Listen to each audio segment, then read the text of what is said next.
Hey, welcome back to another tutorial. This time I'm going to go over the spinner component.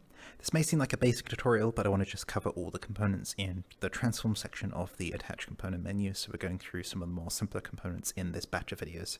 Feel free to skip it if you know what the spinner component is. It's quite simple. Let's get started. So here I'm going to grab a dev tooltip and make things spin. That's all the spinner does. So easiest way to make something spin is to create just a blank object that you can take a look at. Make it something that makes it easy to see when it's spinning. I like a cylinder because it's got a top and a bottom and different scaling on all those axes here.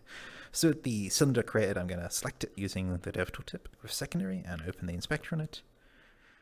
I'm going to go down to the attach component menu and I'm going to go to transform drivers and then spinner. S for spinner. With spinner added, you'll see that it has it's got more than two properties, but you see that it has the usual properties of persistent, update order, and enabled, and then it has range, target, offset, and speed. When you attach a spinner to an object, it by default will set the target to be the rotation of the object. So you can see here that the rotation of the object is set to 0, 0, 0, and that means that it has bound itself to the rotation of the cylinder here. So now what I can do is I can start it spinning by specifying a speed in the axis that I want to spin it in. So I'm going to spin it on the z-axis. You can see the z-axis here by the blue arrow pointing forwards. I can also do the rotation here, and you can see which way it's going to spin. So it's going to spin around the blue circle here. So let's get it starting. I can set the speed to 0.25. That's too slow. Let's go 1. Okay, fine. Let's go 10.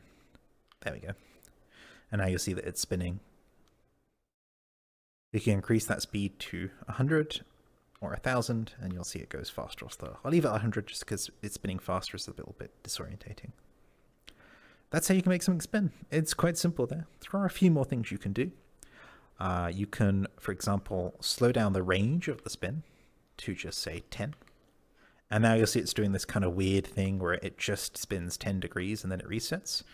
Here I've got it set to 100, so it just spins 100 degrees and then it resets.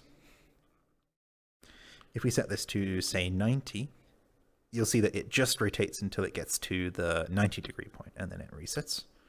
I can set this back to this very big number. This essentially means just do what you want. It doesn't set any limit to it. A rotation can never go to that value. This value means 3.4 times 10 to the power of 38, so it's just like no range. You're fine. You can also go here and set the speed on another axis at the same time. So I could say, hey, spin on the y-axis as well. And now it's spinning on two axi. Not sure which is correct, but there we go. I can also now say, hey, just spin on everything. And you can see that it's going quite crazy spinning around. Due to the nature of rotations, you'll see what looks like some randomized movement here. It all is mathematically working out. It's just rotating according to the laws of rotation within Neos, which are driven by quaternarians, which are quite complex mathematics.